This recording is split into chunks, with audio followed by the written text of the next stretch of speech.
my channel. So today's video, I'm going to be doing another review style video. I'm not really sure how I kind of want to set this up. I'm kind of just going with the flow for this one. I mentioned in my recent reads video that I had just finished reading The Invisible Life of Addie LaRue, and I was going to do some kind of book talk or book review, so this is the video. I have the book right here, so I'm going to be talking about all of my spoiler-free thoughts and opinions on different parts of this book. I'm just going to start with giving a overall statement of how I feel about this book, and I'm gonna say I liked it. I didn't love it as much as I thought I would. I didn't love it as much as other people. I thought this was okay. I thought this was pretty good, and for my first V.E. Schwab novel, it kept me intrigued enough to want to continue and see if I like any of her other books. If you do not know what this book is about, it follows this girl named Addie LaRue who lives in the 1700s, and on her wedding day she makes a deal with the devils after dark, which is something that she is not supposed to do. And she basically is asking for more time to live her life freely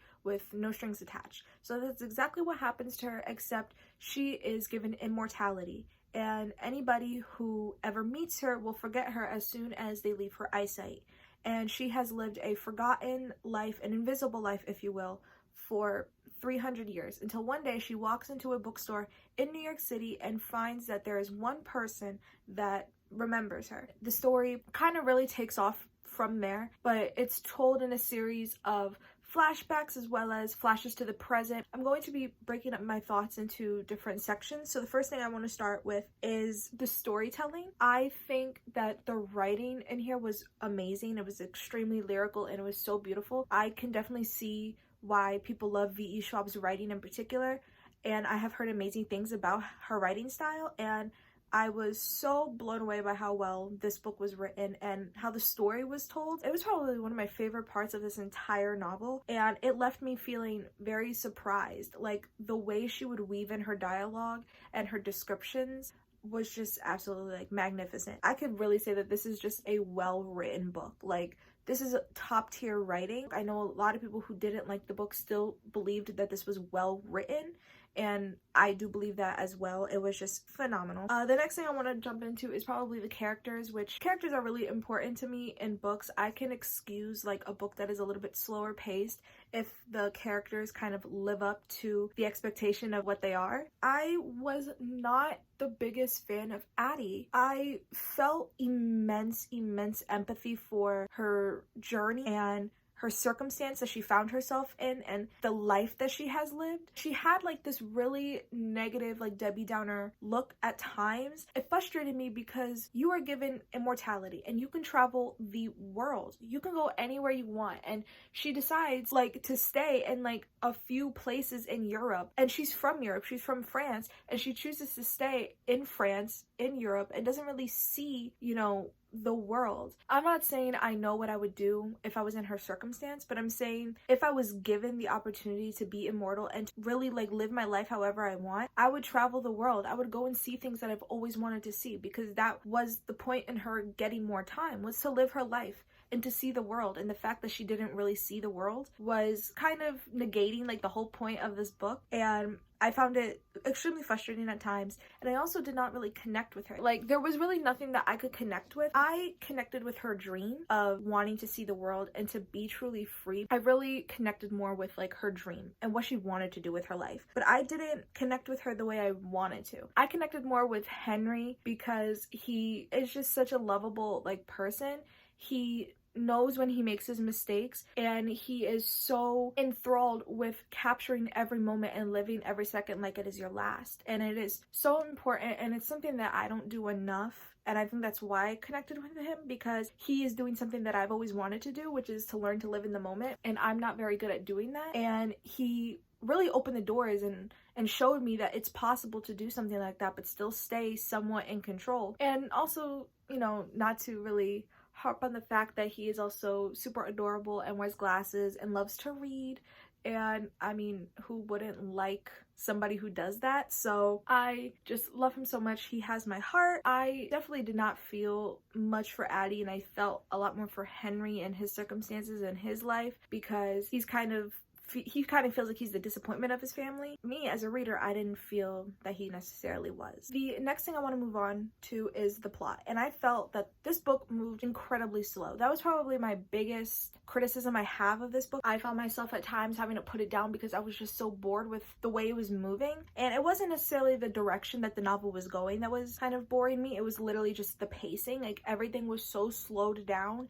and I feel like if you are living like an immortal life, I feel like you can move the book up a little bit because you're kind of moving at a speed where time isn't really a factor. So I felt like she could have moved the book a little bit more, especially like in these flashbacks, because we haven't met Henry as a character yet. So Addie's literally just living through these centuries. We could have like pushed it up a little bit. I felt overall that the plot was really well executed. I think it did a really good job of kind of putting all of the main points together and making them connect in a way that is understandable and makes sense with where the direction of the book was going at certain times. I did feel like some of the details were getting a little fuzzy, and I think it is more contributed to the fact that this book does take a long time. Like, it is a long book. Like, it doesn't really look like it, but this book is like well over 400 pages, and I feel like it could have moved a lot faster. I've read books that are quite larger and have moved at faster paces, and I felt like this book did not need to go as slow as it did. Last thing I kind of want to talk about is, like, I think one of the biggest criticisms I've seen with this book, and Hannah at A Clockwork Reader also read this book and gave like a little small review for it, and I think what she really said about it summed it up perfectly, and it was talking about how this book is just really white. If that makes any sense, it just doesn't have much diversity in it, and if you're living forever and you could see anywhere, the fact that she hasn't gone to places where other people of color have lived, I find like extremely unsettling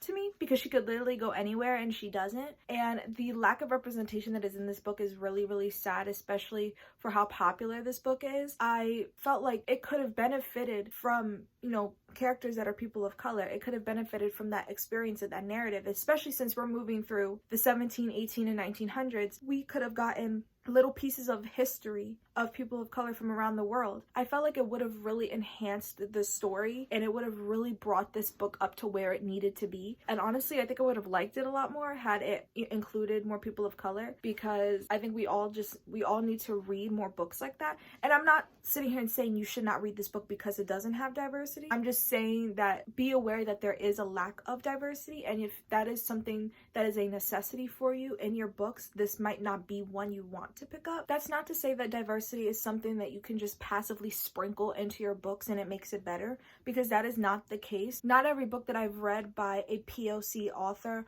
or an LGBTQ plus author has been good, but it's never been because of the diversity. It's just been because of maybe the character development or the plot or the overall story. It's never been because of the diversity itself. And I think that this book I think V.E. Schwab put more thought into really trying to make the historical narrative as accurate as possible. She would have included people of color, and I don't think it's something that should be added just passively just to make the book like have some type of diversity, because that's not what diversity is. Diversity is something that you intentionally want to be a part of your story, and it just wasn't a part of the story for me, and it didn't really sit well with me. Overall, I feel like this book does have so much significance in exploring the idea of immortality. I know that's like a theme that V.E. Schwab explores a lot in her books, like life and death, and what do we really define maybe as good and evil. I heard that she explores those types of themes a lot, so I was really excited to get into it, because I have never read a book like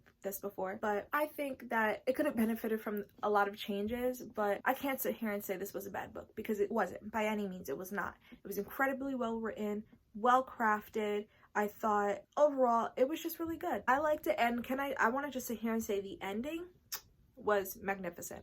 That was probably another favorite part of this book for me. The ending was fantastic. Like, wow, it blew me away. I had to put the book down. Like, I literally had to set it down. I had to think to myself, because that ending was next level. Yeah, overall, I highly recommend it. I'm not going to give a rating because I don't really rate my books anymore. This was pretty good, and I recommend it if you are interested in reading this book, or if you love V.E. Schwab in general and you just want to pick up another one of her books. I recommend picking up this one. That is all I had to talk about today. Thank you so much for watching this video. If you are interested in seeing any of my other videos or future uploads, please hit the subscribe button, like and comment on this video so I know what you guys would like to see. Thank you again so much for watching, for all the support. It means really so much to me. I don't think I could ever say thank you enough. Have a wonderful day or night wherever you may be, and I will see you guys next week. Mwah. Bye!